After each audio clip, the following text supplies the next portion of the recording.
Hello folks and welcome back to Medieval Total War. I am Conostep and this is going to be part 8 of my Vikings invasion campaign where I'm playing as the Irish. And I did start a war with the Mercians in the last episode.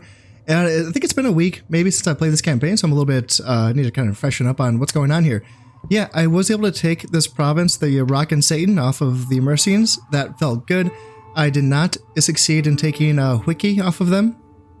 But it was a pretty bloody battle on both sides, although they did, of course, win. But yeah, that's, that's kind of a developing thing. They are still currently at war with the Saxons. Now, the Saxons are losing hard. All I see that's left of the Saxons is Deafness here, and then South Sax here as well. So they might have Cantuar as well, maybe. That would be it. And then I'm also at war with the Northumbrians, but I'm not really too concerned about them. They did bring some forces to Satan. It's mostly peasants and woodsmen, pretty low tier kind of guys here. It is being led by a couple units of royal guards, a couple family members. This 2-star general right here, Prince Osbert. Ooh, he's 0 loyalty. Oh, so he's gonna rebel, right? Let's check this guy out. So there's 3 loyalty for Prince Egbert, but this army might cause a civil war. There's another heir here. Oh, 0 loyalty. Oh, they're going to have a civil war. Absolutely. A couple heirs without any loyalty. He's good. Prince Efwald's a good lad. And I don't have any vision on the king himself. But, I mean, two heirs with 0 loyalty. That's not a good thing. So, the Northumbrians might become preoccupied with a civil war very soon here. We will have to see. Right now, I'm keeping some soldiers in Clwyd just to make sure that they don't take it. I'm not keeping a lot here, but it's more than I would like. I would like to have more soldiers in Rock and Satan, because if I can hold on to this for one more turn, then this garrison's going to fall. And that includes, archers and fearedmen. And these fearedmen are tough. It's even a 12-man Huscarl unit. It's kind of crunchy. So I'm hoping that this army from Mirst does not come in and attack me and, until I actually take the province. It would be a tough fight if I had to fight them. They have a 3-star general, Uhtred. I did fight him before, I believe. And yeah, +3 morale, that's tough. He's good. Yeah, +3 morale, plus being a 3-star general is okay. The fact that he's in a unit of urban militia is really crappy for them because it's such a crappy unit, but still, the Fearmen are tough units. I was looking at their stats and they're really solid. I think that they have identical stats to feudal sergeants, which really surprised me. I didn't think that was the case, but feudal sergeants being a unit that, of course, is not available in the Vikings invasion campaign, but it is the 2nd tier spear unit that it's available for Catholic factions in the main medieval Total War campaign. And yeah, fearedmen are it's identical stats, I'm almost certain, but they have lower build requirements, and in this campaign they're available. And the fact that the Mercians have access to them, and I don't think anyone else does, that's an enormous advantage. No wonder why they're spamming that unit. It's a good, cost-effective unit. So that's why they're tough. Yeah, the Mercians, that's why they're tough. And the fact that they can get access to Huscarls is just icing on the cake, So yeah, this is going to be kind of a grinding little war here. Hopefully it doesn't, take too long. I was looking at the king. He's hanging out here in Wiki. He's 4 stars. He's good. Natural leader, so +2 morale. That's good. But he's 66. King Ethelbert I is going to be dying of old age relatively soon here. I took a peek. I was looking at if I could find his heir. And I found this one guy, Prince Harold, 44 years old. And, he's not looking great. He's 2-star general. He's a hedonist, so -1 valor. So he's not going to be a great fighter. So he's not going to be a great leader. He's not going to be a great fighter. And I didn't see anyone else. That doesn't mean that no one else exists. I just couldn't see any other heirs. I don't have vision on this army, so I don't know who this 4-star general is. So it'd be nice to find that out. In fact, I could bring my princess up to see if I could find a potential heir here. In fact, I could bring my bishop. Where do I want him? Either East Angle or West Sax. Either or. And then I saw another opportunity. I saw that this general here, Lord Bertrick, the Earl of Wiki, he has weak principles. So it'd be a minus 20% cost to bribe him. And bribing isn't something that I've really done much in this game, but this is a good opportunity. Now, I happen to have my emissary right here. I do have 18,000 sitting in my treasury, so it would be nice to get rid of a full... I mean, this is, this is a big stack. This is 4 units of Fearedmen, 1 unit of Spears, and 2 units of Archers, in addition to Melissa Sergeants and 1 unit of Peasants. That's a lot of bodies right there to get rid of. And I'm just curious to see how much this would cost. So this would cost almost 5,000 florins. And I think that would be worth it. Now, the question that I have is that, would it happen in this turn? Like, because he's just 1 province away? Or would it take 1 province to get there and then 1 turn to get here and then another turn to deliver the bribe? If it would only take 1 turn to accomplish the entire task, that could be very useful, because that could potentially stop them from attacking me here in Rock and Satan. If it takes 2 turns, though, it could be too late. Oh, it's tempting. I want to go for it. 5,000 for that army. That feels like the right amount of money. And my income's like okay. It's sitting almost at 2,000, which is fine, I think. I am building soldiers in every province that can build soldiers.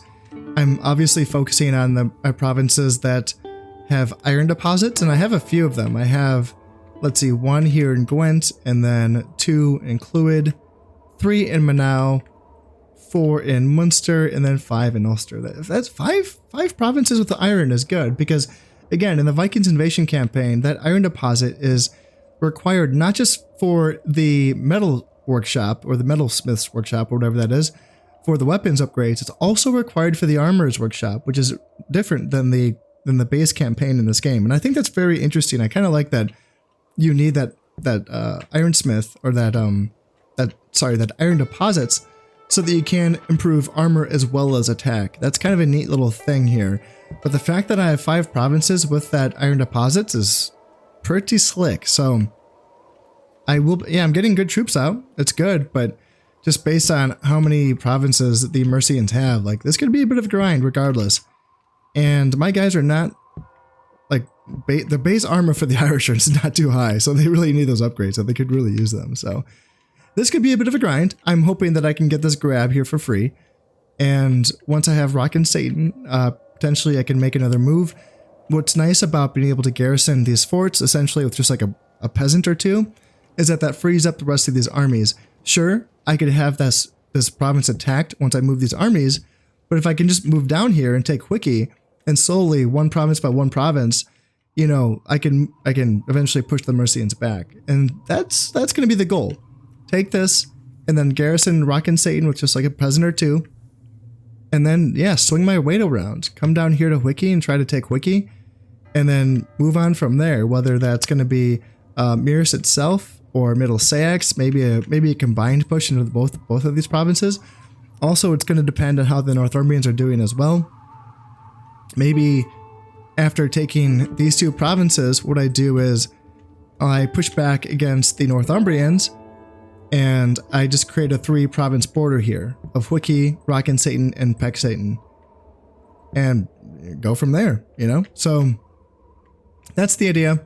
I do have naval supremacy, so I could also open up another front. Like, if I attacked Dorset, then this would just be another 1 province border, essentially. I can take this and then push on from here into either Somerset or Wessex.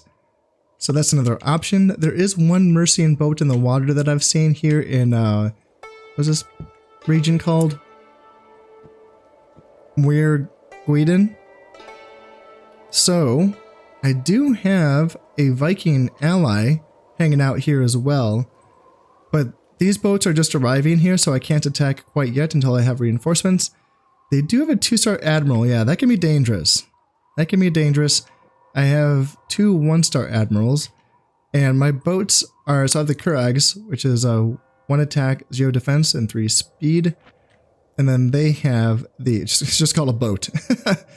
And it's 1 attack, 0 defense, and 2 speed. So it's a little bit less stats than our boats. And the Snekya, the Vikings, is 1, 1, and 3. So they have 1 more defense than our boats have. And they have a 2-star admiral. So hopefully we can win an engagement here and sink the 1 Mercian boat that I have eyes on. I think that's all they have. So I am continuing to build boats here in Brega. I'm continuing to train soldiers in Munster, Legen, Ulster, Manau. I think I'm training soldiers in... I'm not quite training them here in Gwent yet. And what about Clwyd? So I am training Kerns in Clwyd. And that's it. Yeah, I'm getting my agents. I'm still training agents in Connacht as well, because I have my best agent buildings there.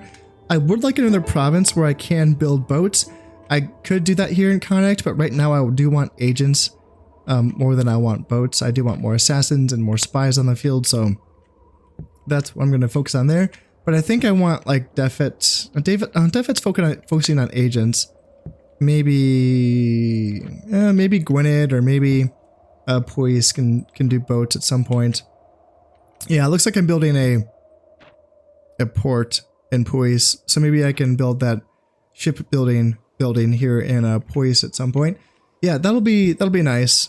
It'll be pretty nice. So it looks like I do have a new king as well. He's only 27. Pretty low stats. 4 influence isn't great. 2 dread, 2 command is not super duper great either. Natural leader is good. And I am keeping him, you know, relatively safe by just putting him on my home territories. It'd be nice to send this general out. He's a 3-star general, but 2 loyalties sucks. He's no longer part of the succession line any longer. And it's a bummer that I can't trust him to go out and go out on his own. Although, so I did just send out Prince Donald, who is my only heir at this point. In fact, I think he must be a brother. Yeah, he's 23. And the good news is he is married, which is nice. 2-star general, again, not super great or anything. Killer instinct, so he has +2 valor from this. If I look at his total valor, he has 6 valor, so he's going to fight like a demon. Not a great, you know, battlefield leader, but, you know, his unit of bodyguards is going to be a tough unit to crack. And it's tempting. At first I was thinking like, yeah, I could send this 3-star general to be led by my brother, but that's not how that works, because he's a 3-star general. He would take over the army, and considering that he has 2 loyalty, I don't want him to do that. So I basically need to have this guy just babysat by my king until he gets better loyalty. And if I keep getting stats like Great Builder, which increases the loyalty of my generals, maybe I can get him there eventually, or I can just have him be led by a general that has more command stars than him. Actually, yeah, is that the way I should go here? It would be nice. It's so like the only general that I have that has more than 3 stars is this just Chad here, Lord Don Chad, who's been in my family from the beginning, I think. 5-star general, you know, skilled attacker, so 6 stars when he attacks. Unfortunately, he's just 1 province inland, so I can't bring this guy over in 1 turn. I would have to risk 1 turn of him essentially being in charge of either Puis or Clwyd before he gets to Rockin' Satan. And I don't think it's worth the risk to just do that. No, I don't think so. So let's bring my bishop over to it. We can spy on West Sax and see if I can find any more family members for the Mercians that is not Prince Harold. I want to see what else they got. And my princess, like I said, is going to Lindisi to see what this 4-star general is.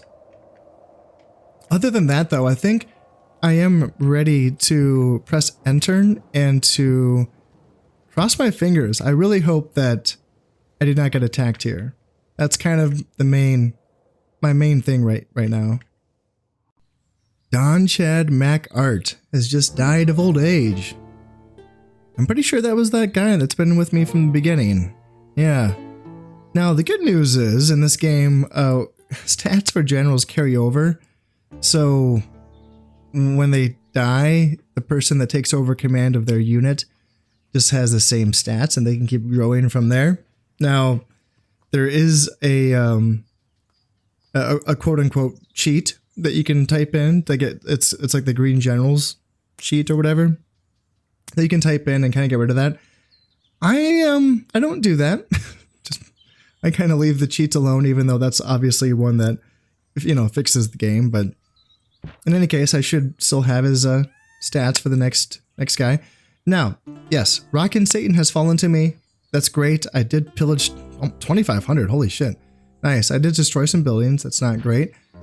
And bribery mission. So how's it looking? As my emissary reaches his target, he reviews the army's worth. He advises me that the army is not worth the initial assessment and that 3,300 or wait, what? 33? Oh, was it? Oh, was it an offer? Oh, was it like okay. I thought it was asking for 5,000. I guess I was asking for 50,000. Okay. I read that wrong. Never mind. Never mind. Abandon the bribe. I do know that you can really offend the generals, and if they don't like the offer, they'll just kill your emissary. So I don't want that to happen. Yeah, 33,000 florins. Okay, I didn't know that that's how much I was asking for. Abandon the bribe. Port, man, that's with a 20% discount as well. Holy moly. Port's completed as well. And then, yeah, blacksmith is finished here in Gwent. That's going to allow me to train spearmen here.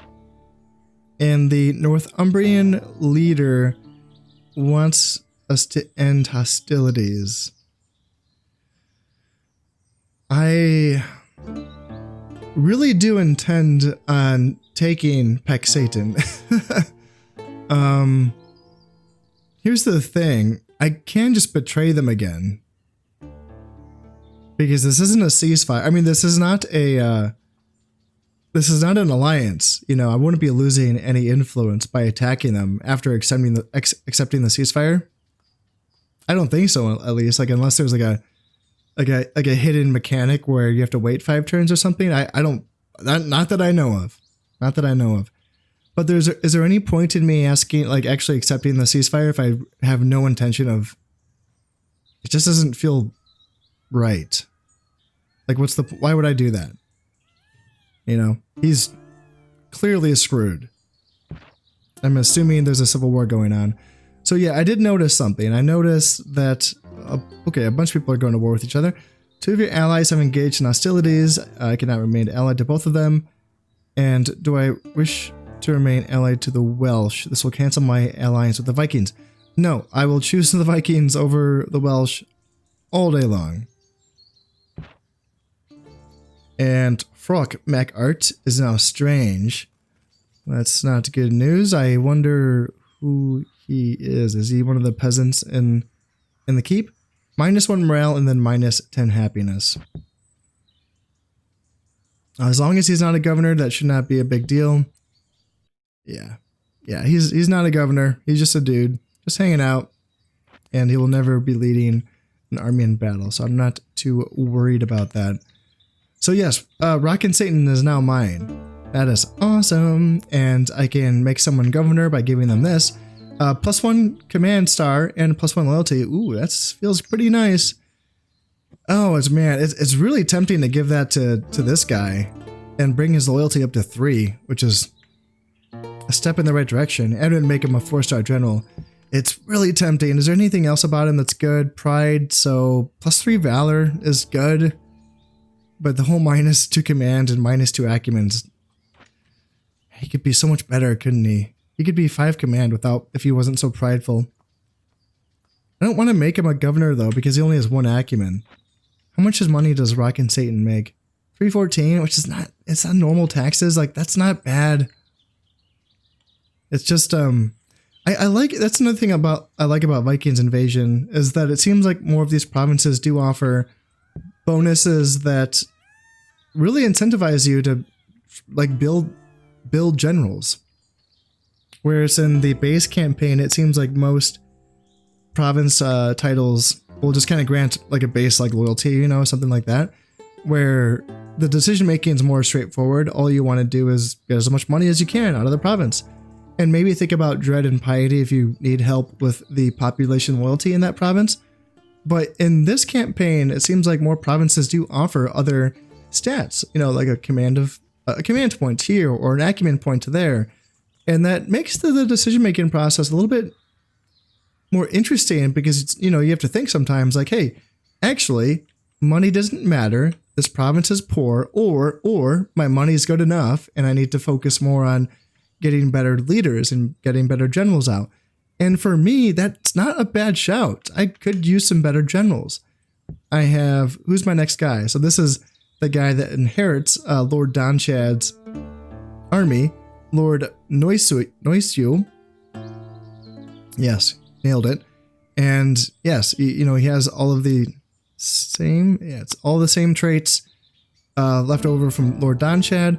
5-star general, skilled attacker, all that good stuff. He's still my best guy, right? Other than him, you know, I'm seeing, you know, 2-star generals and a unit of gala glasses, not ideal. 2-star general down here, he's my brother. Not super great, right? Another 2-star general here. This is a unit of cav. Okay, so Flanmac art. Eventually, when can I even train royal bodyguards? I don't think okay, so I can. So I need to retrain this guy. I need to send him home. Well, okay. I will send him home, but right now he's in Rock and Satan, which is kind of my spearhead right now. So I will send him home and get him retrained. It is really tempting to give this to this guy. Bring him up to 3 loyalty, 4 command. I don't think that 3 loyalty is still good enough. I think that you want at least 4 before you give someone their own army. And the fact that he only has 1 acumen also makes me think that I could find a better option here. How about you, Inloth the Fair? 3 loyalty, 3 piety, 4 acumen. You can do the job of a governor. And considering that you are a horseman unit, I wouldn't mind you as a general either. Because I do like to keep my generals mounted if I can. That is a preference of mine. It's something that it took me 500 hours in Shogun before I finally figured out, you know what? Stop having generals on foot. Because having generals run down and killed is just, it feels so bad. It feels so bad. You know, you want your guys to be able to run away if they have to. And you want them to be able to get around the battlefield if you want them to do that. So, yeah, you're a horseman and 4 acumen, 314. Let's just see what happens here. 355, not bad. Pump up the taxes, making 392 off of Rock and Satan. I'll take it. That looks good. I was looking for the Mercian ship that was here. It looks like it has disappeared, and that's what I like to see. So I'm assuming the Vikings just took care of them for me, because they are at war with them, right? Yeah, they are at war, so yes. Yes. All right, let's just keep moving down here. And, ooh, maybe, okay, I just realized one of the reasons why I probably should have accepted a ceasefire with their Northumbrians is so that I could make money off of trading with their port here in Lothain. That wouldn't have been the worst idea. Oh, I'm regretting everything right now. Is it too late, Mercians? Hello, or not Northumbrians? Northumbrians, can we talk? Can we talk? Do I have a person? So I can't have my king talk to the princess, but she can talk to me? That doesn't seem right. That doesn't seem right.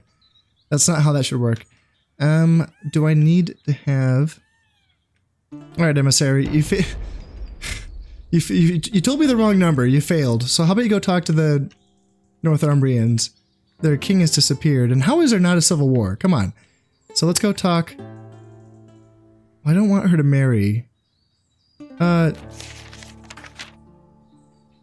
doesn't marry into my faction. I don't have an available dude.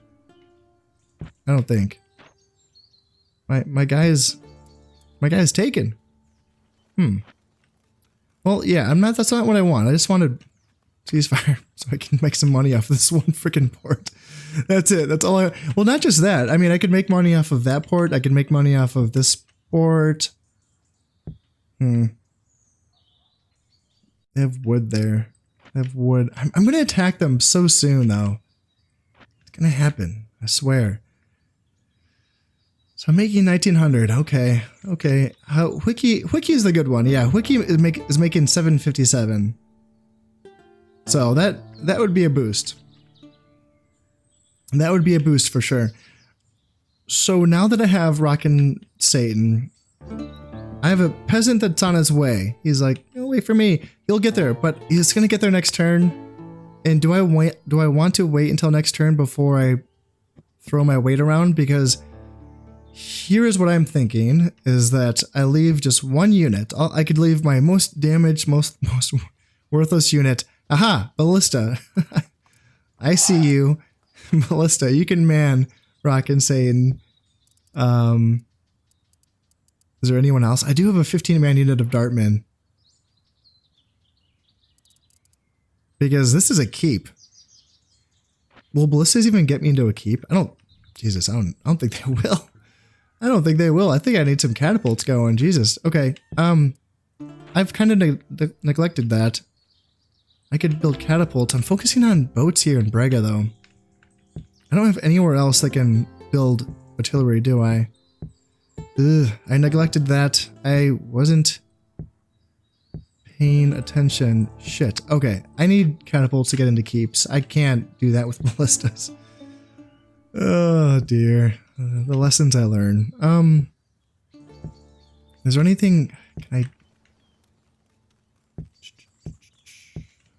connect? Man, I don't want to do it here in connect because this is already my primary. This is an agent province, secondary boat building, and then I guess siege engineer after that. Even then it's not ideal because, okay, what building do I need to build that allows me, do I need this? Do I need the blacksmith to build a siege engineer? According to the internet, I just need a fort, and I think Connacht is my closest province to being able to build a fort, honestly. Okay.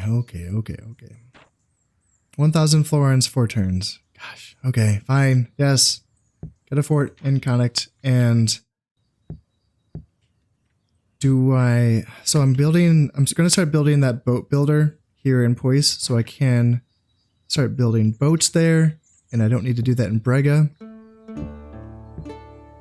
How long is this going to take? This is going to take 4 turns. Yes, 4 turns. And I'm 1 turn into building this longboat here in Brega. So I can wait for this to finish being built, and then I can just start building catapults. I can also build mangonels as well. They're powerful. I don't know if I need mangonels for keeps. Yeah, actually, yeah. Does it have any upgrades? It does not have any upgrades. So in my main campaign where I'm playing as the Byzantines, I did use a single catapult to get me into a keep, and as long as it just had the wooden stockade as the outer wall, the catapult was sufficient. And what's the difference in upkeep between the two things? Upkeep of 12 and then upkeep of... it's sizable. That's a difference. And it also, you know, costs like twice as much. So mangonels, I reckon, are going to be important if I face keeps that actually do have the outer wall that is also stone, because at that point it takes too long for the catapults to get through the outer wall so that they run out of ammunition by the time it's time to get in through the inner wall. But for these wooden stockades, like, they can get through them and still have a bit of ammunition left to crack down the inner gate. And the price is right as well. Yeah, I think I gotta go catapults as soon as that's done. Also, yeah, okay, yeah, I should have been planning ahead for this. Y'all are laughing because y'all were thinking the same thing when I built my first ballista. You were thinking, don't do it. It's pointless. It's a pointless piece of artillery. And I tried to make it work. I mean, they are cheap, aren't they? They're cheap, and the first 3 buildings that are like the fort buildings in this campaign. What is it? Is it the stockhold? Yeah, I think I have like an advantage of, or yeah, warrior hold is the first one, and then the stockade is the second one, and the third one, is it called something else? It's the fortified village, is it? Guess I could just going to show me somewhere. Yeah, fortified village. I'm fairly certain that the first 3 tiers of castle buildings in this campaign are susceptible to being bashed down by ballistas. So, in my defense, ballistas seem very capable of breaching the defenses of a lot that's available here in this campaign. And what is the difference in price between these two? Yeah, I'm saving 50 florins on the straight up cost, and then do not do that. And I'm saving 2 florins on upkeep. So not a ton, but you know, I was being cheap. Not so much that though. I kind of forgot that I needed other provinces that can build siege equipment and not just Braga. That's kind of more the flaw here. I wasn't thinking ahead. So what's going to be the plan? I can keep something here to garrison Rock and Satan, as I was saying. I can probably keep not my ballista. Let's just do I saw a really small unit of something. It was like a 15-man unit of you. Yeah. You can hang out here and you can guard Rock and Satan. And then what do I do from there? Do I attack Peck Satan? The Northumbrians? It's mostly peasants. Look at that. 1, 2, 3, 4, 5. 5 units of peasants. And then, yeah, they have Feardmen as well. Interesting. I thought it was just the Mercians, but no, the Northumbrians can also train Feardmen. Holy shit. So Feardmen, Spearmen, and then Woodsmen. And then 2 units of Royal Bodyguards. That's, oh man, the peasants are one thing. I feel like they're just moments away from a civil war though, right? Like, doesn't it feel that way? Let's send my emissary. Let's go poke our nose around and see what's going on up here. And I'll keep my bishop and my princess down here in the Mercian territory to see what's going on down here as well. So I don't think this is going to be the target because this army is not quite there. Therefore, the idea would be bringing these armies down from Rock and Satan and pushing these armies. This is the big fight, right? In Wiki. And this is the valuable province, making 757. That is valuable. So, it's a tough fight though. 4-star general is a unit of mounted sergeants, which is a good, like, medium light cav unit. So he has no other leadership traits. No, he does. Yeah, charismatic. That gives +1 morale. Yep. +1 morale, and then 4 command stars. That's not bad, is it? And the fact that he's in a unit of mounted sergeants, that's another one of those units that for the main campaign in Medieval Total War, it's like, you know, like it's like a decent unit, it really is. But then you bring it into Viking Invasion and it's just like, you know, god tier. Like the fact that the Mercians get mounted sergeants, that's a fantastic unit of light cav, because it does kind of straddle the boundaries between light cav and medium cav. You know, it's fast, has a good charge, it's just a good solid unit. You know, and the fact that the Mercians get them, and this one I'm pretty sure I'm right when I say that no one else gets mounted sergeants in this campaign except for the Mercians. I'm fairly certain that that's true. But yes, other than that, tons of Feardmen, some, you know, spearmen, mounted sergeants, even a few armored spears as well. Archers, not like a million archers, but there's a couple, like 1 archer, 2, 3 archers, 4.5 archers. Yeah. It's not insurmountable, but it's just this, you know, the Feardmen. That's going to be tough. What I can do is I can bring this army down from Puis, and they can definitely help out with this fight. And yeah, I think I can just bring these entire 2 stacks from Rock and Satan.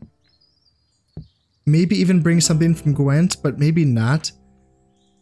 It's tempting. The fact that Gwent is being bordered by Somerset, these armies should feel a little like they need to stay here, just because, you know, there is this Saxon army. Ooh, they went to war with the Welsh. Yeah, the Welsh are going down. That's pretty bold, considering that, you know, they're basically counting on this one army to hold off these Welsh armies, you would think that they would have to attack this turn, right? They would have to attack. Oh, it's tempting. It's really tempting to send some more units from Gwent to this attack in Wiki, just because of that. Like, these armies feel like they are a little bit stuck here because they're facing this Saxon army. I think that the only unit that I might need from Gwent is going to be this unit of the Royal Bodyguards, just for a bit of more heavy cav in this fight. Also, I don't want to forget, just on the off chance that this does work, let's try to assassinate this guy, Athelhe. 17% chance. I just want to make sure that that's the guy, right? Yeah. Get rid of him. That'd be really nice. That would be wonderful. Yeah. So I expect a counterattack on Rock and Satan. I did lower the taxes here to make sure that I don't lose it. If they take it, that's fine. I can hold out there for at least a turn or two while I send units back. So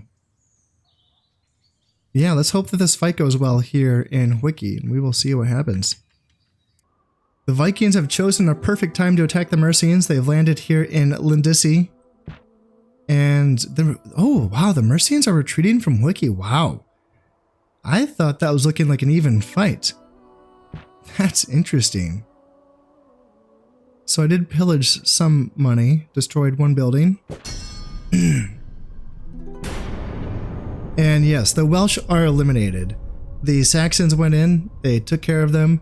Some neat little, that's some new art for this campaign. And that is it. Yeah, I bear a little bit of responsibility for that one there. Fort finished here. And yeah, Metalsmith is finished here in Ulster as well. So now that I can get some upgrades for my weapons there. Muster field and finished in Gwynedd, so now I believe that allows me to train peasants there. And yeah, fortified village is finished here in Clwyd, and this is going to allow me to train better soldiers. Let's see, so I have a daughter on the way. And then Flan Mac Art, magnificent builder. You are one of the soldiers here in Wiki, +10 happiness and +2 loyalty. Good shit. Wow, that is very shocking. I did not think that they were going to retreat from that. And yes, with the Saxons now in control of Cernu, they can now bring their forces back on full attention. They also own East Stax. How did they take this? How did this army... Oh, the Huskarls. Okay, that's why. That's what it is. Yeah, I'm kind of shocked that we're not seeing more Huskarl units from the Mercians. Also, this king, 68 years old. Man, he's looking good. Jeez, oh Pete. So yeah, the Saxons have a little bit of something brewing here. Now, will they hang on to this? I highly doubt it. There's a lot of Mercian armies surrounding them, but I'm pushing hard.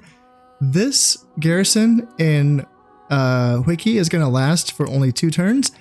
And that's, man, I'm getting 3 archers for free, plus some militia sergeants, some spearmen, and some armored spearmen. Yeah, absolutely. I will take it. And I'm not going to assault the keep. I'm not going to without catapults. I just really think that doing it with my soldiers, I'll be just losing so many of them. Hopefully I can wait 2 turns. So can I? That's the question. These armies here in Somerset should, like as I was saying, should be kind of held here, at least one of them. So perhaps they can attack with 2 of them, but I don't think they can attack with 1 of them. They also don't have a border watchtower here in Somerset. They don't have a border watchtower in either of these provinces, so they're not spying on deafness. They don't really know what's here. So without that information, that might make them more inclined to keep more soldiers here because they're in the dark. They don't know what is really here. Interesting. Interesting. So this is also not free. This army here in West Sax is not free because it borders these 2 Saxon armies. And yeah, that's kind of the same thing with Middle Sax as well. You know, there's 2 armies here, but you would think that these armies feel like they can't really attack because for the same reason. Now, the one surprise, this is a real surprise, is that why did these armies in Mears not attack, why didn't they take back Rock and Satan? That is very curious. Let's bring in this peasant here, and he can replace that. Well, there's no point. Well, yeah, I can get this unit retrained, so I may as well do that. And let's merge these armies in Clwyd. Let's merge these armies here in Gwent as well. Yeah, that's good for us. And I'm assuming my assassin. What happened to my assassin? What happened to that general? Where do they all? Is he? Wait, no. So where did my assassin go? He's in South Sayax. Holy shit, he's going on an adventure. That's dangerous. So he's here. Is he not? Yes, he is.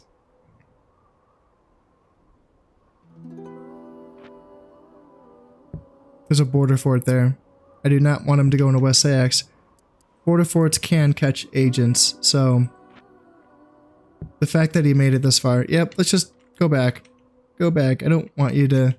I will risk your life if it, matters, but I don't want you to die to a border fort, especially when I don't intend on attacking West Sayax right now, so let's just save you. Now, unfortunately, I don't really feel like I can reinforce Rock and Satan with anything right now. I can train Kerns there. That's something. Yeah, let's train in Kern. Why not? Rock and Satan also happens to be another province that has iron deposits. Holy smokes. That's going to be 6 provinces for me that can train upgraded soldiers. That's going to be very nice. So, what do I want to shoot for here? I'm thinking go straight for Bonix. It's a very good unit of mine. And to do that, I just need a royal palace. And for the royal palace, I just need a fort. So, let's just do fortified village, and then a fort after that, and then a royal palace, and then I'll be getting Bonix.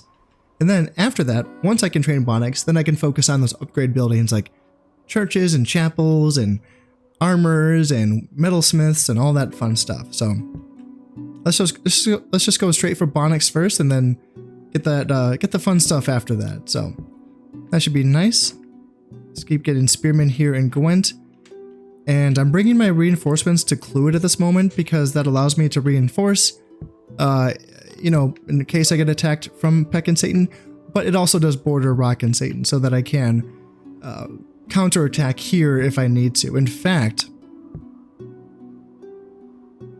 man, it would be nice if they got a civil war, or if I just got a ceasefire. Let's do that. Let's just get a ceasefire. Yeah. I'm sorry I turned you down. But if I can make some more money off of, like, 2 of your ports, that'd be kind of nice. I'm making 1,800, but still, I could make some more.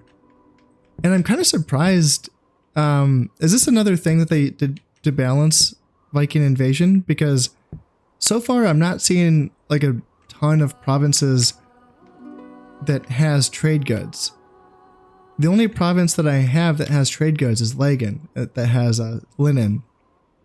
So is that something that just isn't a thing in this part of the realm?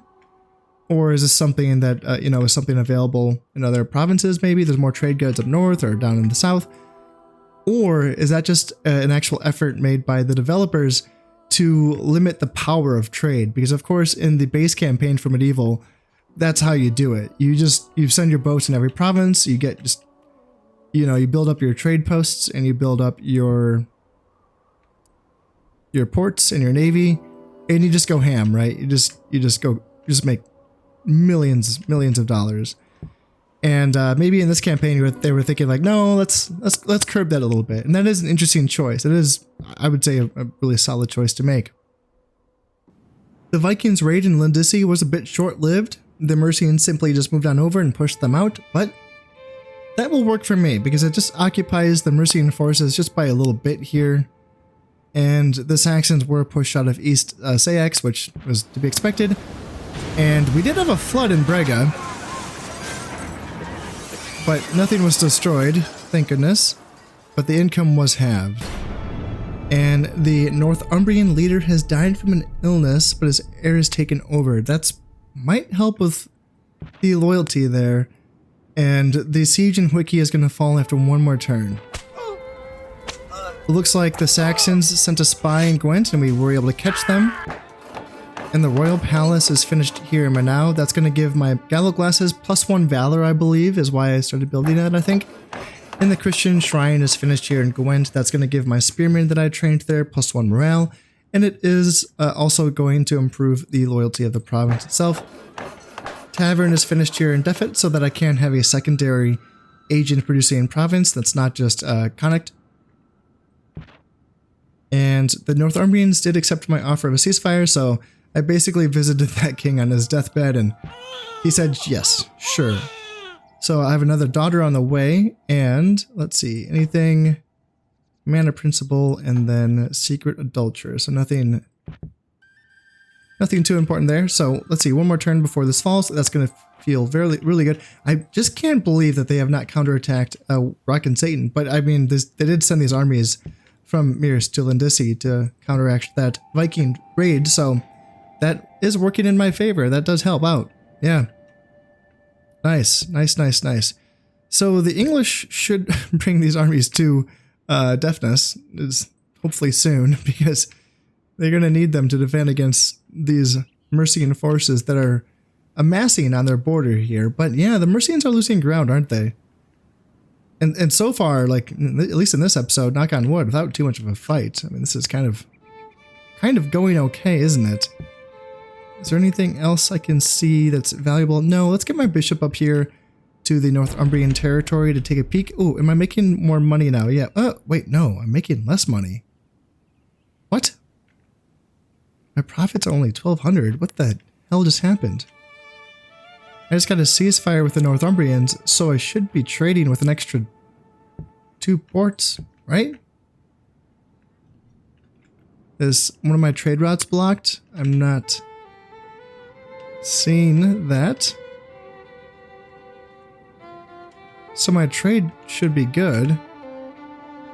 How did I just lose? It was 1,800 and I just went down. Oh, yeah, my income got halved in Braga. So this is responsible for 1,000 florins typically? Really? That seems like a lot. Okay, I'm going to assume that next turn my income will go back to normal. And in fact, hopefully it exceeds normal. Hopefully I actually make an extra income off of these provinces. Let's check out the new Northumbrian king. 2 influence, but damn, these guys are in trouble. He's 22. And that's it. He's a natural leader, so +2 morale. Yay. 3 dread. Ugh. Man, 2 influence is rough. That is so rough. Are these guys? So it's not you. You're not one of the heirs. You are no longer in the line of succession, but I don't think it matters. I don't think it matters if you're in the line of succession. I think that as long as you're a general with 0 loyalty, that's a problem. So, yeah, you're fine, and then you're not. How are they not having a civil war? That doesn't. I don't understand. This seems like they should be screwed, but I guess they're just fine. Okay, whatevs. That's, it's fine. Let's bring you here to Elmet to kind of see what's going on. I don't see... The nice thing is that once my boats surround this island, there becomes very few provinces that I need to spy on with my actual agents, like my bishops and my emissaries and my princesses. It's just kind of these internal provinces, right? So, and even that's kind of getting lower and lower, because as I take more provinces in the middle of this fat section of the island, I get vision on these other provinces that I border, so that makes it easier. Yeah, I'm gonna run out of jobs for my princesses and my bishops. They're just gonna kind of chill out, I guess, at some point. Now that I finished building that boat in Braga, let's start working on some catapults here. I can get that going, and 2 turns before that fort is finished in Connacht, and then I can start building that siege engineer there as well. Other than that, let's see, anything else I need to do? I think that I feel like I can probably bring this army from Clwyd down to Rock and Satan to better... Now I can finally reinforce this. That leaves Clwyd a little thin, for sure, but honestly, I'm not too concerned about the Northumbrians. I feel like they're in a bad spot. Their best unit here is their royal bodyguards, and I have 2 armored spearmen, a unit of Bonix, 2 Gallowglasses, and a bunch of people that throw sharp things. And that can take down those royal knights. So, yeah, I'm not worried about it. I don't think so. And I can just bring in more guys. Like, I think I want Dartman down here, but for the rest of these guys, like spears, yeah, go up to Cluid. Why not? And more Bonix, yeah, go up to Cluid. Why not? Just chill. And Gallowglasses, you can go down to here. Yeah, spread out the love a little bit. This is a little bit unexpected, isn't it? So the Northumbrians went into Rock and Satan. Okay, well, I mean, I guess not a moment too soon, because I did just reinforce it. Unfortunately, I don't have a good general here. I don't have anyone, really. The guy leading my force is going to be this 0-star general, this unit of Bonix here. I mean, let's see, what do they got? So I'm outnumbered by I have a few hundred, but like, they have a lot of peasants. 5 units of peasants. They are being led by one of their 2-star family members, so there is that. And other than him, though, like, what do I have to worry about? They have 3 archers, 2 units of woodsmen, which is a really low tier unit. It does have a bonus versus armor, but like, what do I have that has armor? My armored spearmen? Cool, I guess. You know, like, not too worried about the woodsmen, to be honest. And they are normal size, so they just have 60 men in a unit. They do have a unit of full strength spearmen, and then they do have 3 units of fearedmen, which are all relatively healthy. Sorry, 2 units of fearedmen, 2 units of spearmen. Okay. So there is going to be a certain amount of bodies that do need to get cut through, and the general himself does need to get stopped. And the fact that I don't have any cavalry to pressure their archers or their 1 artillery piece, their ballistas, it does hamper my abilities a little bit, but I am defending. So I just have to hold. That's it. I don't really think that I think I can win this for sure. I mean, okay, I do have 2 units of peasants. I just realized that does amount for a decent bit of my force. Oh dear. Okay, well, Gallowglasses can still cut through like everything that they have. Bonix are going to be very good. The spearmen, my armored spearmen can stop their royal bodyguards. And then my kerns can shoot those royal bodyguards full of javelins. And then my dartmen can just like pressure archers or something, you know, or throw darts into woodsmen or some shit like that. Like they can actually chase down archers. That would be a good use for them, is chasing down archers just to keep those archers from shooting at us. So yeah, let's go for it. Here I am thinking about something a little bit tricky here for this battle. You see over there, that's my main body of my army. And this is before the battle starts, so I don't have any vision on this army standing right in front of me. But I'm thinking, you know what, right here in the middle, armored spearmen, kerns, Gallowglasses on this side, and then in the rear, I have some peasants, and then my general and that unit of Bonix. And I think that, you know what, in this forest, they can probably hold up for a decent amount of time, and the forest can protect them from any archers that will come in as well. And then on this side, I can hide this flank in here, a unit of Bonix and a small unit, well actually, yeah, a full unit of Dartmen, and then I think I have a small unit of just a 15-man unit of Dartmen as well. And then they can come in on the flank, charge into the rear of the enemy, chase down some archers, get that work done. But you know what? My army will be facing the wrath of this ballista, and I don't know if I have anything that can deal with this. Just beast, this behemoth right here. It does cost fear, so I better watch out for that. Right off the bat, I am wondering, are my men even hidden? I mean, it said that they kind of were, but it was kind of hard to tell as well. And the way that the enemy is reacting made it difficult to judge as well. But you know what? They're getting their guys formed up. I'm getting my guys formed up. There's going to be a clash here in a moment.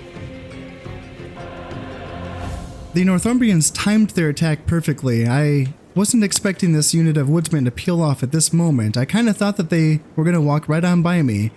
So they peel off, and at this moment I am busy managing my center, and I don't notice this until it's too late, because this unit of woodsmen, although it will lose to my force here in the woods, it's going to do a good job of holding this force up. Well, in the middle, I have to kind of hold on my own. Now, it's still possible. I have some decent forces here in the center. Armored spearmen can hold for a long time. Archers march up right up to point blank range. And this is all going to be, yeah, 1 unit of feared-man and 2 units of peasants. 3 units of peasants. But then I missed my charges because then I'm microwaving over on this side. And yes, I missed my charges. Gallows glasses get charged. That's really unfortunate because gallows glasses do have a good charge. And then on this side as well, I'm pretty sure I missed my charges on this side, so I don't get any charges in. Gallows glasses are just going to take that charge. Kerns, unfortunately, they're not going to be able to retreat back. And, you know, if my gallows glasses had come up here and intercepted these peasants, that would have been better. Then my Kerns could have kept on throwing their javelins in over the heads. And on this side as well, yeah, Kerns are having to hold the line. I bring in my peasants and my general in to try to support this flank, but they're a little bit too late. Their general comes in to support as well, and that's going to help break this side. On this side, I will win this. Like, I did, you know, beat those woodsmen pretty handedly, but now my guys are chasing, and they need to get back into this fight pronto. I sent my dartmen, my 15-man unit of dartmen, to try to make a difference here, but they're going to have a hard time here. Their archers are pouring in fire, but you know what? These archers are vulnerable. There's not too much back here defending. And my guys are holding on for a fair bit here. The peasants and the gallows glasses are putting up a decent fight up against these peasants and these spearmen. Yeah, but then my armored spearmen run away. They break. My right flank had already broken. And yeah, my general, unfortunately, he's going to try to come in as well. But I have not been really impressed by the base morale of Bonix. They don't seem to hold very well. They immediately break, which is really unfortunate because this is a powerful unit for me. My armored spearmen are running away, but you know what? These Irish dartmen, these heroes are coming in here, and they're going to start fighting these archers, so I got that going for me. And now, finally, my right flank is going to arrive, but it seems like it's going to be too little too late at this point. However, the battle's not over. I can still get a couple grabs here on these units of archers, and we will see if we can rally any of our forces. Unfortunately, on this side, this unit of Royal Bodyguards is probably going to do a pretty fair job at making sure that none of my units on this side rally, and that's going to leave it up to the rest of my forces here. 13 gallows glasses, yeah, they don't seem like they're too certain they want to rejoin this fight, and these armored spearmen are being chased down by regular spearmen on this side, which does not feel good. But on this side here, I do have my full unit of dartmen that did charge into these archers, and these Bonix are going to be charging into these archers as well. And maybe we can actually pick up a few grabs here, which is going to feel pretty good. Another unit that seems like it's ready to make its last stand is these armored spearmen. They do rally, and they come in, and they're ready to fight off these 2 units of spearmen. Now, they're outnumbered like 4 to 1. You know, it's looking pretty dicey for them. But they have good stats, and these spearmen do not try to outflank me. They just hit me head on. And so now my guys can fight. You can see they're fighting in 2 ranks. You know, the guys that are behind the front rank can actually fight as well. And that's, you know, that works well for spearmen. Unfortunately, though, everyone else on my army is just being routed off. And they're not going to be making any comebacks here, which is really too bad. Because on this side, my dartmen and my Bonix are doing a good job of chasing down some archers. Here, my dartmen are going to come back and they're going to throw some spears at these peasants. And maybe these, yeah, these peasants and, peasants and archers. That's all they got over here. Peasants and archers. Now, my 6-man unit of Irish dartmen did rally, and they decided they actually wanted to get into this fight, and I was so impressed by this unit. I mean, bless their hearts. Look at them. They're going to come in here. They're thinking, nope, we're not going to leave our countrymen to die alone. They're going to come in. They're going to get a rear charge in on these spearmen, and even a 6-man unit of Irish dartmen, even they are going to cause a morale penalty on a unit that's getting attacked in the rear. So that could be very big for us. It's just very, very impressive that they're pulling this off. And the fact that I have some units in this backfield, taking advantage of the fact that, you know, their entire army went to chase off my entire army, I'm actually getting a few picks here. I'm just completely ignoring the ballista, although, you know, I probably shouldn't have done that. This thing probably won the battle for me, or for them. But right here, you know, I can break some peasants, and maybe I can even get into these archers as well. And now I have 2 Irish Dartmen fighting, and they are still fighting. It is very impressive. The fact that this 2-man unit of Dartmen has not broken yet. What heroes? And there's still 40 armored spearmen. When, you know, the beginning of this little battle here, there was maybe like 52 or 54, so they're, you know, they're holding well. And they've chopped down quite a few spearmen. And yeah, these Dartmen, it's just so impressive the work that they've done. But there's not going to be a lot of time left because over here, the rest of the Northumbrian army is starting to come back. But I decided to sort of, like, once I've broke a few of these units, I thought maybe ignore the archers and the peasants. Maybe I can get a break on these units of spearmen, and that can be a good grab for us. So let's bring my Bonnics and my Irish Dartmen over, and maybe we can get a good pick on these units, and maybe, just maybe, we can put up a fierce resistance against what's left. Peasants and spearmen? Who knows? Anything can happen, right? And now we're down to 1 Irish Dartman, and he is still not broken. He is still not giving up on his men. He's still fighting. It is just so impressive. Now my quick unit of 22 Irish Dartmen has come in, and they can reinforce, and let's see if they can save the day here. They come in right before.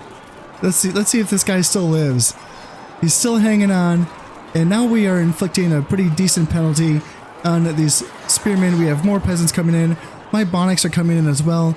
They need to get here in a hurry though. It's so close.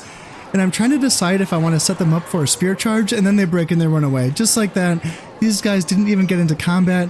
I was going to bring them closer so that they could get some javelin tosses into these peasants, and maybe that would break them right away. But no, they're broke. And I'm just thinking, man, I need to get better morale on my Bonnics. Of course, a part of the issue was the fact that well, first off, my general had run away already. And secondly, I didn't have a real general to begin with. So, unfortunately, I will be losing this province. But you know what? I put up a surprisingly good fight considering how poorly the beginning went. Well, shucks, that one didn't feel good. No, I felt like I should have had a better chance there, and I got a little caught up on my micro. Maybe doing that surprise flank on the right flank, maybe that wasn't a good idea, because that woodsman unit kind of threw me off there. I didn't know that he had spotted me, and he had come around to basically stop that flank from happening, and I think that really did shut down my plan there. I was getting a little bit too fancy with it, but in any case, I still did kill 100 or 619 guys. I lost a lot for sure. I put up a fight though. I did what I could, and I took a chunk out of the army for sure. I did what I could there. Irish Dartmen, 78 kills and 45 on these guys. Yeah, I think the Irish Dartmen are a good tech piece versus these lightly armored units. So yeah, armored spearmen, they held for a long time. I'm really unimpressed with the holding power of the Bonnics so far.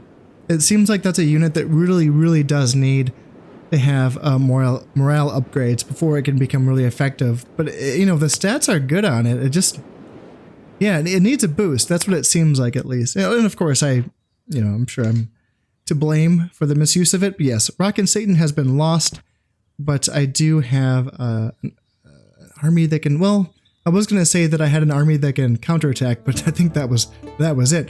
So now, let's see. It looks like the Mercians are also attacking me here in Wiki, and this could be a tough fight. They have a lot of soldiers that they're bringing in. They outnumber me by over 1,000.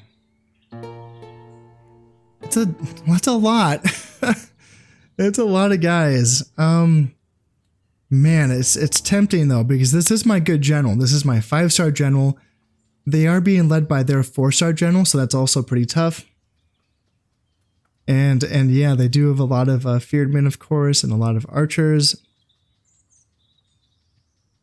Some armored spearmen, some militia sergeants, and a ton of reinforcements coming in. But it's really tempting because this could be a decisive moment for me. Obviously, I wouldn't have my ballistas in my starting army. So these guys would be out. And, being the defender, it could make up the difference. I have, this is a much better army. And I feel like this is an army that can actually, have the composition that I'm used to working with, as opposed to that last battle where I was just kind of making shit up, and in this one, I won't be relying on peasants, right?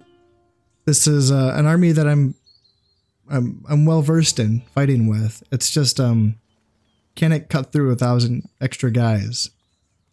That's going to be the question. I thought this was pretty neat. I think this is one of the first times I've played a winter battle in Medieval Total War, and I kind of miss playing winter battles.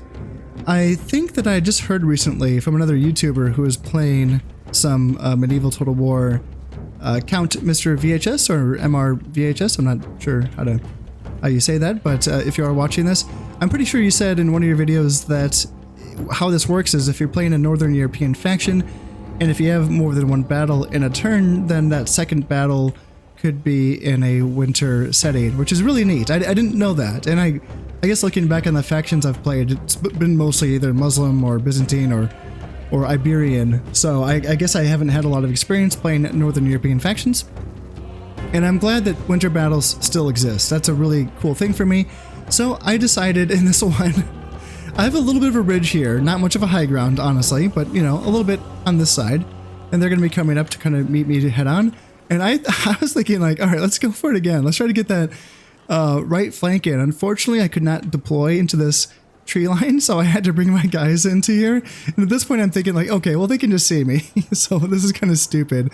But I also was thinking, if I bring back my cavalry on this side, a lot of times spearmen just have a hard-on for killing cav. Like, they just know that that's what they're meant and born to do, and they will just go for it, you know? And so I was thinking, well, what if I do this? What if I leave my horsemen just kind of out in the open here, and I can lure some spears into a position where they can get crunched on from my right flank, even if they know it's there, right? So, other than that, though, so my center is going to be just basic spearmen, then armored spearmen with my Irish darts in the center to kind of draw them in.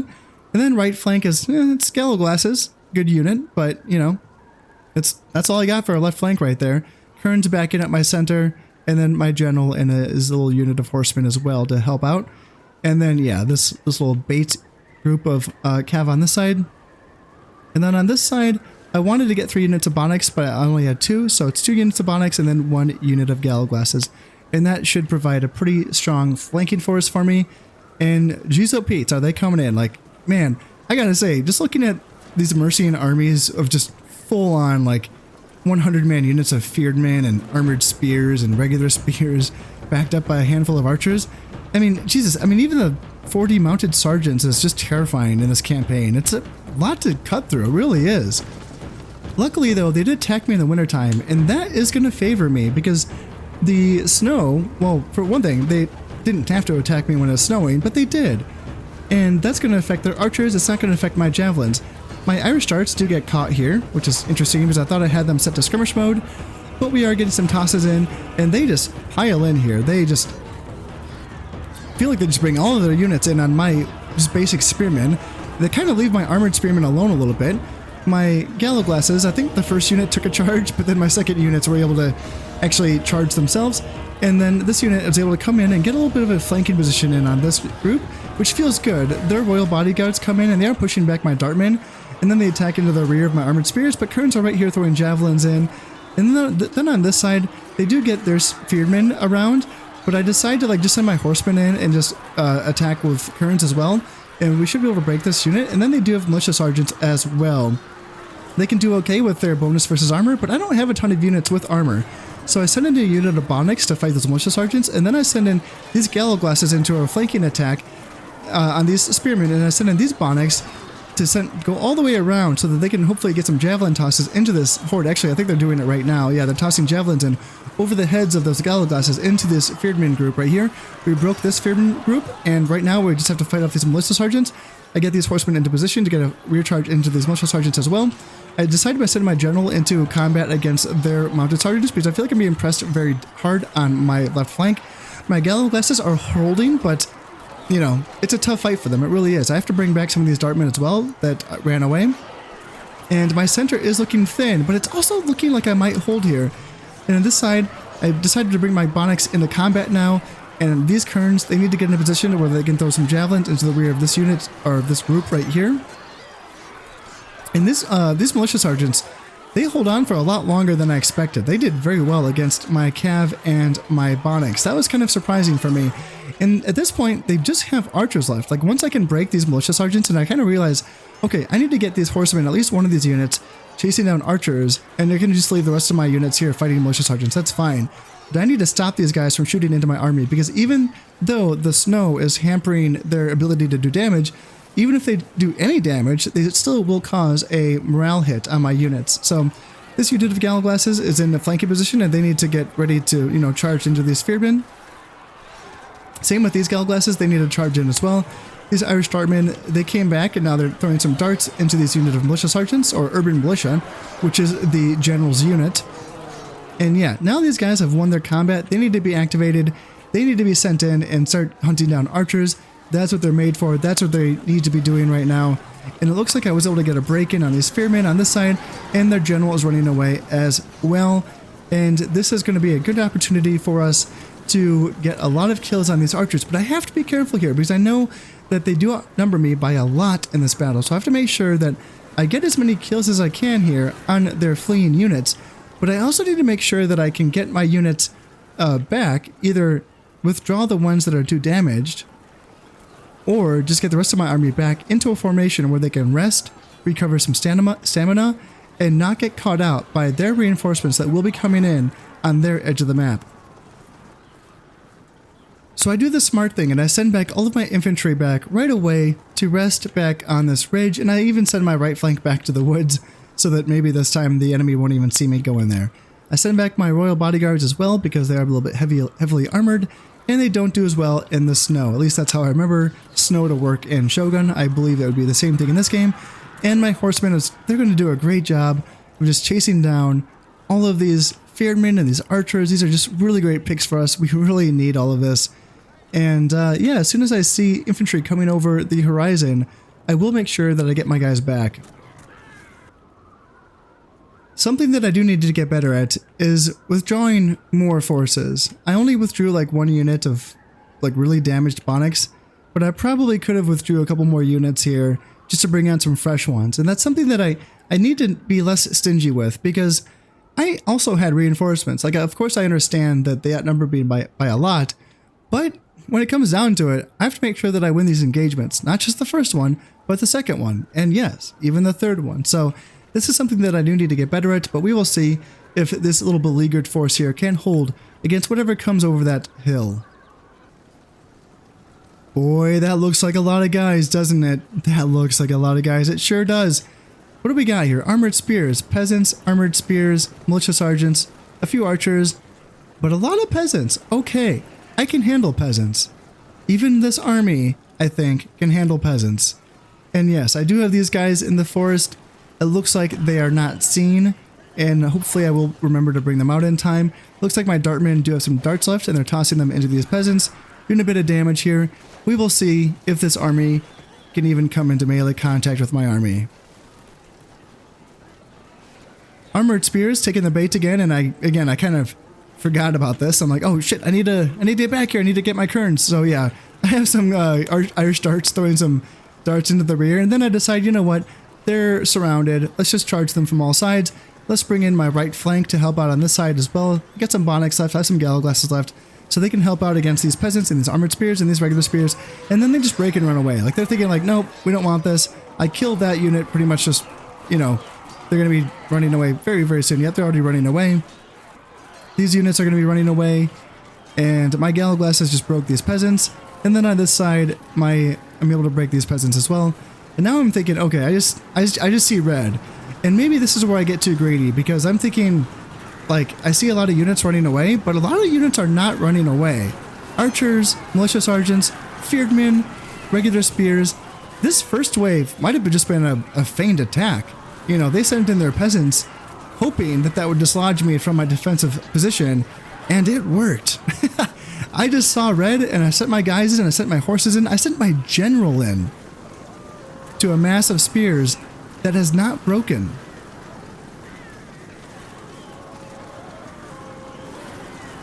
I get lucky. This group does break as soon as we make contact with them. And these archers as well are going to be run down by my horses.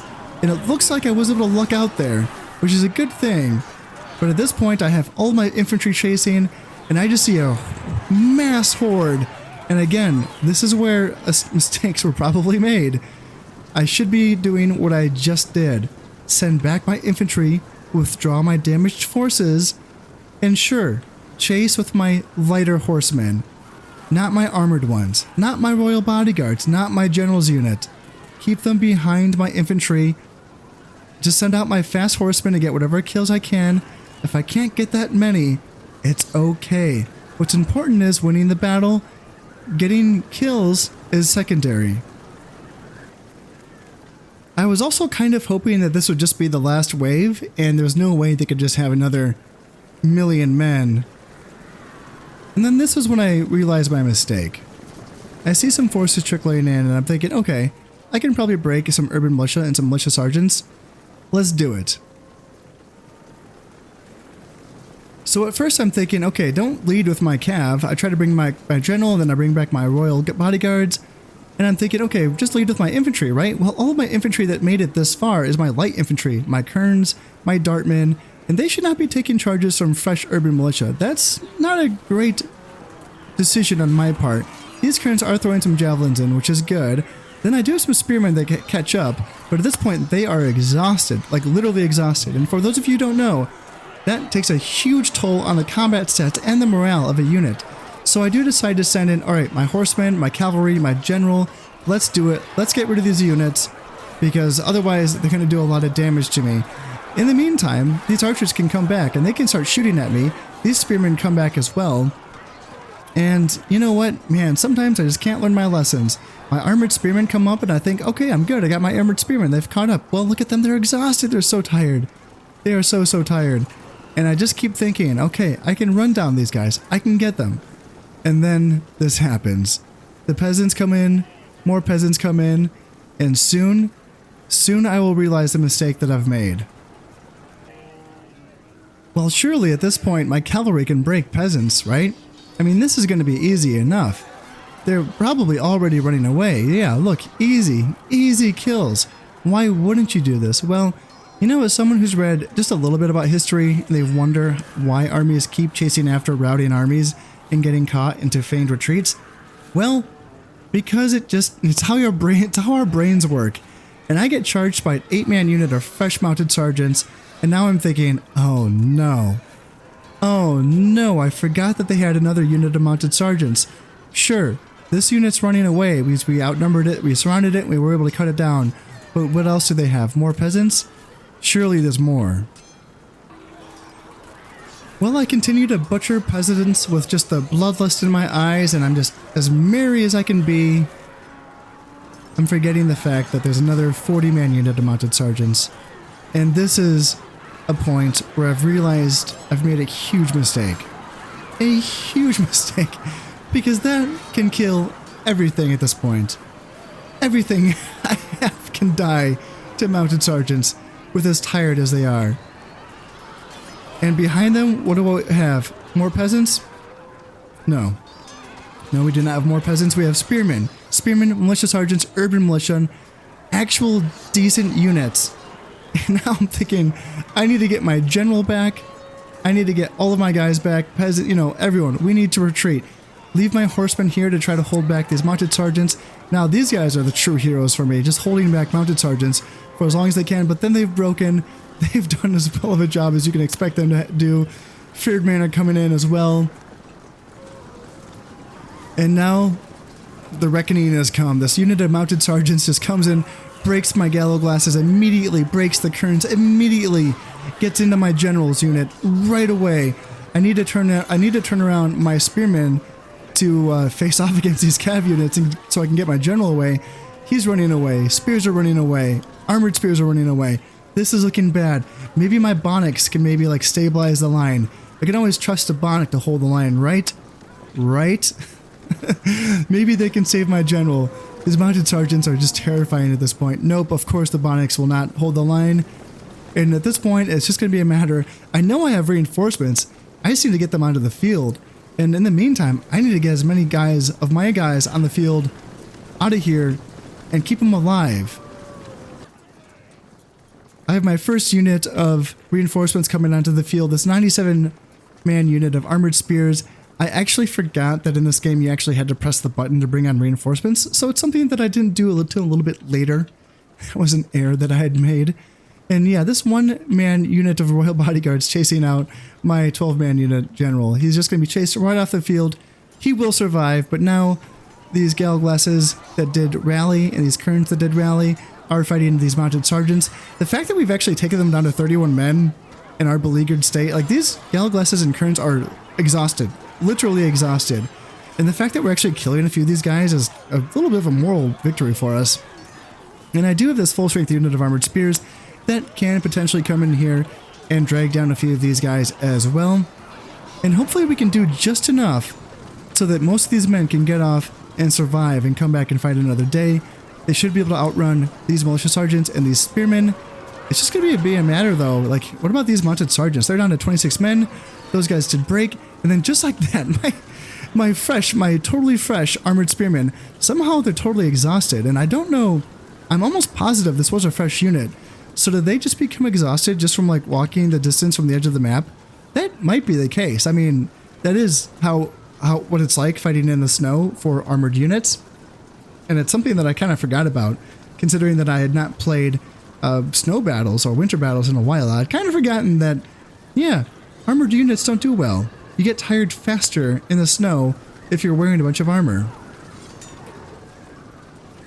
At this point, a couple of my units do rally, and they start to think, you know what, maybe we can at least hold the line against some of these units.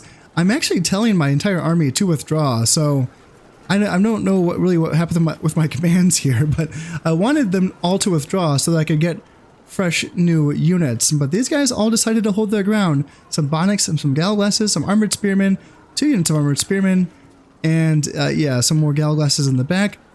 And I'm thinking, okay, well, this isn't good because I need these guys to be running away and not holding the ground, not fighting this battle here. They come in, they get a charge in on my Galglasses, and then they just break. They all just break like that. And this is a really confusing moment in the battle for me because I'm like prepared to send all of these guys off so that I can bring in another wave and just go from there, you know? Same thing here, like this 4-man unit of royal bodyguards was fighting this 1-man unit of royal bodyguards, saving these Galglasses. And just like that, they just break, and I'm like, well, my guys, at this point, they're just too tired. Like, they can't even move. They can't even chase. And that's going to be it for the Mercians. They do try to, like, hold their ground a couple of times, but then they decide again, yep, no, we're running away. We are out of here, and that is going to be it for this battle, I think. I mean, we have some spearmen that somehow got caught on the opposite side of these lines, and they have more guys coming in as well. But despite that, just from seeing all of these units running away in front of them, even though they had just come on, they were just fresh, because they themselves also had to march all of this distance through the snow. And a few of these units also have, I thought there was some armored spearmen, maybe not. But yes, they also, look at that, totally exhausted on these units that have just come onto the field. And yeah, seeing all of these men fleeing before them, and they decide the battle's over for them as well. A really odd ending to this battle. I was really surprised how that shook out. I was really expecting that I would need to bring on another wave of soldiers to fight off their waves, but as it turns out, fighting in the snow, I think, ended up doing okay for me. It is unfortunate that I wasn't able to get more kills on this mass fleeing horde of soldiers. This is one of the main reasons why I needed to be bringing and withdrawing my damaged units, so I could have gotten more fresh units, including some fresh cavalry. Having just 1 unit of fresh horsemen to chase down all of these guys, holy smokes, what a grab that would have been. That was a good result. That's more like it. I was able to do a bit of damage to them. It got a little bit back and forth at the end. It got a little bit greedy, didn't I? I thought I could take more than I could handle there, and that's always the psychological effect of fighting these battles, is thinking like, oh, I can take more, but no, you have to kind of back up and you have to get fresh troops on, you know? You can't just keep pushing and pushing and pushing, especially when you're the defender, especially when you're outnumbered by 1,000 troops, you know? So I almost paid for it there, but I was able to prevail in the end. And yeah, even though, like, I captured more men than I lost. And then I killed an extra 1,200 almost. So that was a pretty good result for me, I'd say. And yeah, all around, I mean, yeah, Kern's getting 90 kills, 94 kills, 59 on the Bonnex, Gallowglasses, 87, 84. These Gallowglasses got 133. It seems pretty well-rounded. Yeah, these Horsemen got 133, 161 on these Gallowglasses as well. Pretty good stuff all around. Yeah, I was pretty happy with that performance. And in that case, the hidden flank actually did seem to work. So, all things, yeah, that was pretty good. I was happy with that result, and I am able to keep Wiki, and I'm pretty sure that means I've taken Wiki. So, the, let's see, the Mercians are retreating from East Engel. Are they retreating from the Saxons, or are they retreating from Vikings? I do not know. So I did raise 3,000 florins from the men that I have captured in Wiki. So that's going to be a big deficit for them to deal with. And the Northumbrians are demanding 593 florins for the 211 men that they captured in Rock and Satan. I think that I can afford that, so let's do it. Unrest in Reget. This is yeah, the Scots are dealing with some of their own issues. Not my problem. The Mercians have the strongest military. Well, I'll have to deal with that, I guess. And okay, this is unfortunate. I guess so. Right. This is how it worked in Shogun as well, where if you tried to relieve a army that was, you know, like a garrison for a castle that was under siege, and then you attack and you try to relieve that province, and then you lose that battle, then some more of those survivors of that battle end up back in that castle. Therefore, that castle has more remaining time left on it before it falls. So one more turn before it falls, unfortunately, but that's how that goes. Catholic Chapel is finished here in Munster, so trying to get that morale upgrades going for my soldiers. Royal Palace finished here in Legen, so I can get that +1 Valor for my Kerns, I believe, is the point of this. Stockade finished in Gwynedd, and yeah, look, good stuff. So yeah, this is unfortunate because Lord Noizu, you know, the inheritor of Lord Donshad's unit, picked up a lot of bad traits. Like, this is really bad. Jesus, they are he like picked up all of, so like I think that this is not cumulative. I think they just went straight to the top on this one, because I'm pretty sure this is a chain, right? Not so bold. His reluctance to directly get involved in hand-to-hand combat has not gone unnoticed and undermines the morale of his men. This reputation, however undeserved, is difficult to shake. -2 morale. Good runner. He is remembered for the way he ran from the battlefield on more than one occasion. Perhaps he had no choice, but whispers among his men say otherwise. -3 morale. I'm pretty sure that's just -3 morale. I don't think it's -5. I think this is a chain that just happened all at once, is how I think this happened. And then doubtful courage. There are serious doubts about his courage in the face of the enemy. Or reports of him screaming like a girl as he departed the field are not too exaggerated. His men are not inspired. -6 morale. Fuck, that's bad. He was my best general too, so that's really bad. I'm guessing this was the general that was in Rock and Satan, so same thing. Good runner, -3 morale. King Demrat the First, he's good. +2 loyalty to all generals. That might do the trick for that general that's been hanging out with him for a while. That should push him up to 4 loyalty, I think, or maybe it's just 3. Damn. Yeah. What I could use is to give him that title for Rock and Satan to bring him up to 4 loyalty and then 4 command. Interesting. Yeah, but his acumen's not good though. Let's see. Yeah, whoever is the governor of Rock and Satan is still the governor. He's still alive, so that is not going to be available. I could take it from him using an emissary, but it's not. It would be nice to have a good general. You know, I'm running out of good generals. Yeah, that's rough. Man. Ugh. He's 6 stars when he attacks. But now with the not so bold, like that's so, or doubtful courage, yeah, that's so bad. Ooh, yikes. Yeah, he cannot lead any more battles. I need to replace him with my brother. I need to bring in my 2-star brother. I mean, I could do the math on this, but like 5 stars as a defender, right? That's going to be giving +2 morale for each star for just the units that are close to him. For every unit on the battlefield, it will be affected by every every 2 stars, right? So they'll be being affected by the 4 stars. +2 morale for like 4 stars, you know, it's 8 morale. That's being given by his stars. And he still does give +1 attack and +1 defense for every command star as well. I guess it's still worth it to use him. Man, it's not inspiring, is it? But like, it might still be worth it just because of that attack and defense. And the morale almost cancels itself out. Like, not quite. He still gives a little bit of a morale boost. So he still would be a better general than this 2-star general. Yeah. And do I have a counter to the Northumbrians? Well, Jesus. Okay. The fact that they... Oh, yes. Is this their civil war? Something's happening. Yeah, it looks like they might have a civil... Yeah. They chose a really interesting time to attack me. What I can do... They left 2 peasants to guard Peck Satan. I can kill that with anything I have. And I can send a force to Rockin' Satan to take this back. Wouldn't take much. Just this, you know. And that would be it. That's all I need. I can take back. Yeah, that'll be fine. That will be fine. It's going to be a question of whether or not I can hold on to Wiki. That's going to be the question. Especially considering that, you know, it borders these armies here in Mirs. It borders these 3 armies here in Middle Sayax and West Sayax and Somerset as well. So, you know, that was a good victory for me. It was. You know, the Vikings are giving them some problems here in East Angles as well. That was a good victory for me.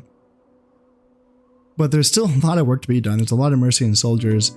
And my reinforcements trickle in at a rate that doesn't feel... It almost doesn't feel like it matches theirs, but that's probably just my imagination. In any case, that's going to be it for this episode. As always, I hope you've enjoyed this one, and thank you very much for watching. This has been Conastep playing Medieval Total War Vikings Invasion. Thank you very much, and goodbye.